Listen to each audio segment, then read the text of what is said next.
Yo, it's your boy MTEL22, man. Back at you with another video. First things first, I think I might be starting to lose my voice, so bear with me if I start sounding like you don't understand what the freak I'm saying. Okay, number two, the purpose of this video, I did say this was coming. It's a recap of the whole All-Star weekend, and I'm gonna try to be very good at this, cap it down in a very short amount of minutes. Okay, first things first that we're gonna even bring up is the celebrity game, because that came first. Obviously, you watch celebrity game, you're not about to see no LeBron James come out there. You're not about to see somebody dunk on everybody. You're not about to see somebody come out there and drop 70. Let's just be honest. That's not what you expect from the celebrity game. Mostly because you have a running clock. But I think the highlight of it was definitely when Kevin Hart decided to come on in court. It was something about Kevin Hart and Drake. That was the whole theme of this Toronto, of having All-Star weekend in Toronto. It's it was all Drake and Kevin Hart. They was there every event. You got to see one of their faces, it seemed like. Well, if they weren't in it, they were talking about it. It was it was always about them. So yeah, that was the first thing. Second thing, that jump been stupid when Kevin decided to rip off his jump like he been a Hawk, like he was about to come back and drop 30 to make his side win. No, fam. No. Sit your tail back down. Go back to coaching. He ain't that nice. Just being honest. Let me stop trying this, man. But next thing we about to talk about is that finally somebody other than Kevin Hart won the MVP for that. I'm sorry. I just want to be the guy to say it, because I feel like other people should have been getting it. Obviously, it's fan voted, obviously you're just gonna most likely vote for the person you know the most, which by default is usually gonna be Kevin Hart on the court. So I thought that'd been kind of messed up. He's not always the best player out there, obviously. So I always thought that was pretty funny. But okay, we done with that event. The next event that we're about to go to is this dang, I can never get it right. I'm just gonna call it Rookie Sophomore again, because that's what I'm used to hearing it being called. So that's what I'm gonna go with. The Rising Stars, BBVA, I think it's called, something like that. Bro, okay, the main thing was, it's a pretty competitive thing. It's back and forth the whole time. I consider it to be competitive. Obviously, they're not really playing defense. Defense is my specialty. That's why I like to watch on the court. But because I was about to say, they go with my second year, they be dunking. Dunking and defense, that's all I would preach on the court if I was ever a coach. Dunking and defense, that's all I want to see. But it's really not that much you can say about that, because that's not where all the main excitement went to. I think the next biggest thing to really talk about is what happened the next day. Okay, we had God dang it, man. It's the skills challenge. We had the skills challenge. And that was a clash of big man versus little man. And the greatest thing about it was that my boy from Kentucky had to win today. If you didn't know, Karl-Anthony Towns actually beat Isaiah Thomas at the skills challenge. People didn't expect it. They were expecting at least Draymond Green was going to make it to the finals, because, he thought he was a big man or something. Big man that could play like a small man. Well, that clearly got unproven when he actually played against Kevin Hart in a three-point shootout, and he lost. He lost to Kevin Hart in a three-point shootout. We talking about Draymond Green. Draymond, who we thought got buckets from the three-point line. He don't get as many buckets as you thought he did. He's aight at the three-point line. He ain't super sweet like you thought he was. I'm gonna tell you what they did. They cheesed Kevin Hart because it was playing. It was yeah, like I said, it was playing. The plan was for Draymond to clearly beat Kevin. It wasn't even supposed to be close. But what happened was Draymond was so buns that he got 12. Not saying that's not good at all, because shooting threes from the actual three-point line is not a super easy challenge. As you clearly could see in that celebrity challenge, half of them people couldn't even do it, really.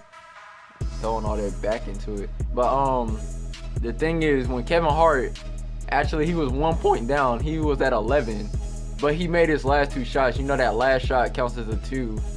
And then the shot before that was a 1, because that wasn't his all money ball, right? The thing that happened was actually Draymond got 12, Kevin Hart had 11, and he made his last 2 shots. Which would have gave him 14, which means he actually beat Draymond by 2. He beat Draymond Green in the 3-point contest, but because it was scheduled and planned, they held Kevin Hart's score when he had 11. They stopped giving him points, and then they had Draymond Green come out there with a trophy with his face on it and stuff. And I couldn't even think about that. Like, no matter what they was talking about, all I was stuck on was, bro, you just lost to Kevin Hart. You lost to Kevin Hart, the comedian, bro. The comedian Kevin Hart. Had to take my hat off for that. You lost to I had to give Kevin Hart a hats off for that. Because he beat Draymond Green in the 3-point contest. I thought Draymond been sweet from the 3-point line. I have been proven wrong. He's not as sweet as you thought he was. He lost to Kevin Hart. We just gonna leave it at that. They cheesed that. But that was shameful. Then the next thing you want to talk about is the 3-point contest. The Splash Brothers go against Devin Booker. I ain't gonna lie, I was voting for Devin Booker to win. It's not that I don't like Klay or Stephen, it's just I feel like Stephen's shot is a little overrated because he actually doesn't even have the highest field goal percentage from the 3-point line. He just flicks it the most. That's why he has that record, if we're being 100% honest. If anybody's coach gave them, if any true 3-point shooters coach told them they was allowed to shoot threes about 10 to 15 times a game, that record that Larry Bird had would have been broken. Your average coach would yank you out the game if you miss 4 threes. You know what I'm saying? Like, they're not going to just let you keep going. They'll be like, oh, I want to be Nick Young from the 3-point line. I want to be Stephen Curry. I'm just going to flick it like that junk cool. No, the average coach wouldn't even let you come out there and do that. We talking about NBA level. The average coach would not let you come out there and keep doing that. But Stephen Curry, because of how his playing style is designed and stuff, you kind of have to let him do that. That's like, the 3-point shot is what sparks the rest of his offense, and it gets his team hype, and that's what led them to a championship. So, you know, they took the tags off of that. They didn't care anymore. It was like, it's Stephen. He can do whatever the freak he wants to. It's Stephen. You seen the clip. Matter of fact, I'm about to put the clip up real quick of what he did to the Clippers that day. Curry splits the defense behind the back. Fires a three. Oh, he puts it in. Stephen Curry, just a spectacular move here. Somehow holds on, fires up the three. Okay, so you seen that, and obviously you're just thinking like, wow, this man Stephen Curry is like the man. He's like the most amazing player ever. Like, in reality, I'm gonna tell you what he did. He dribbled between 4 players. You gotta give him credit that he didn't lose the ball. That's why I give him credit for it. I don't give him credit for it like exploding on that, just flicking it up and it went in. That's called luck, my brother. That is called luck. Now, if we're being honest now imagine any homeboy that you have that you play basketball with. If you play basketball like at a gym. Now imagine there's 4 of y'all playing defense on them, and he happens to get around y'all, steps out of that and just flicks it up. You gonna tell him that he's super nice for that, or you gonna tell him he was lucky? Cause I'm pretty sure the average person gonna be like, yeah, bro, you pretty lucky. Especially if he did it from the actual 3-point line range that Stephen Curry did it from. You would just call him lucky. You wouldn't be like, oh, he's super nice for that. No, you would be like, bro, you're lucky that you didn't get ripped, and you're lucky that the 3-pointer went in. That's what you would have told him. So, okay, we're done with that event because Klay Thompson beat Stephen Curry. Cool. Okay, next, the biggest cheese that I've been ready to talk about for the whole weekend, bro. The whole weekend, bro, was that Aaron Gordon got cheated out of the dunk contest. Obviously, it's for the fans. You know what I'm saying? It's Aaron Gordon. You know, you having fun.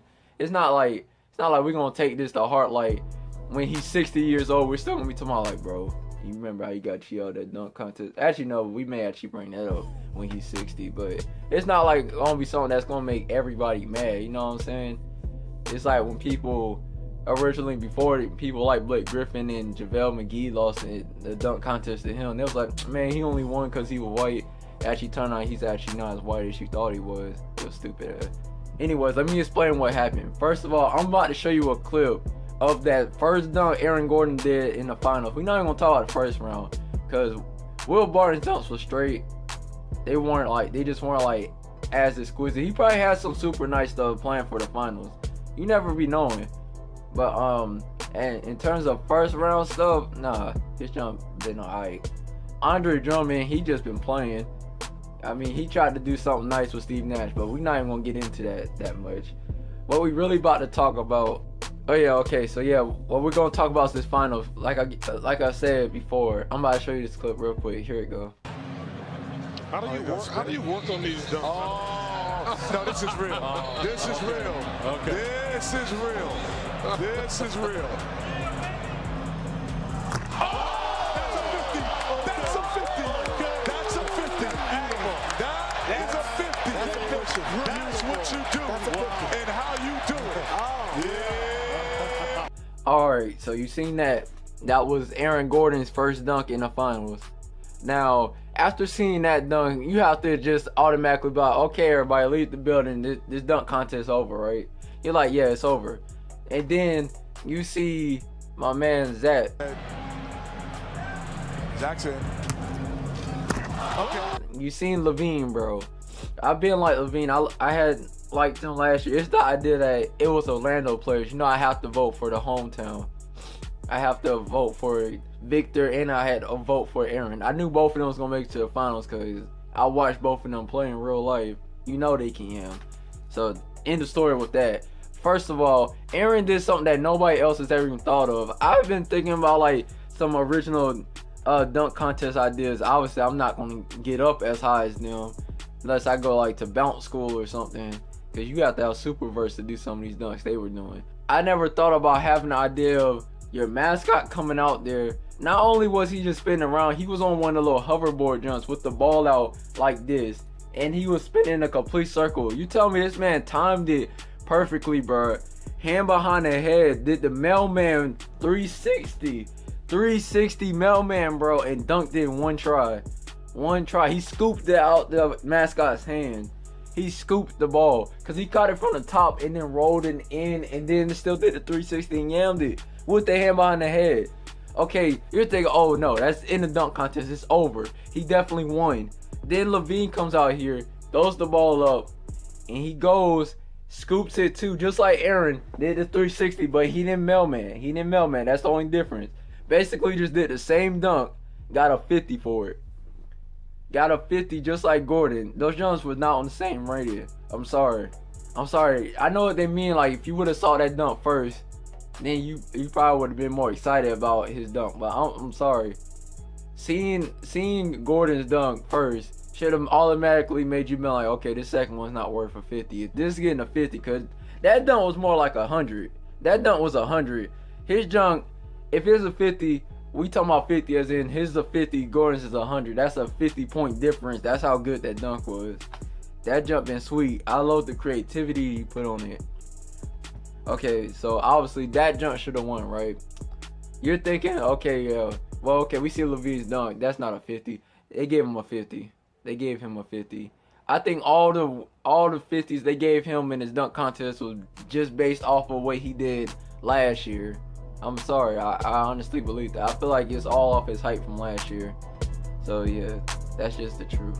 That's what I believe in. Okay, and then they went to some extra rounds, but in the end, Aaron got cheated again because that last dunk they did, he should have got a 50 for, and they should have went to another round.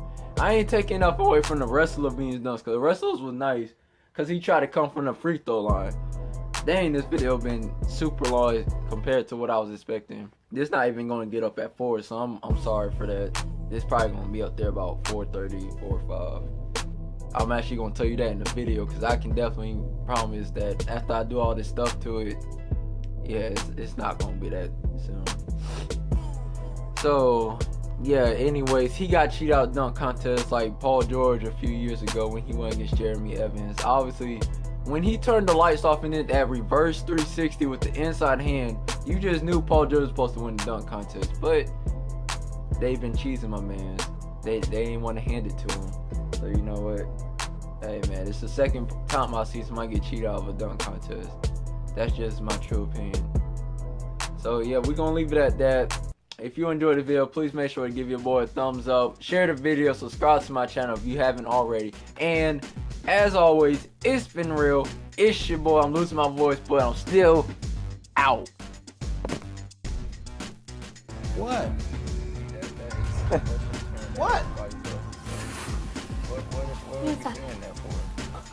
What's gonna be new about you this year? Please let me know that. Last year you looked like, oh shit, you're still gonna look like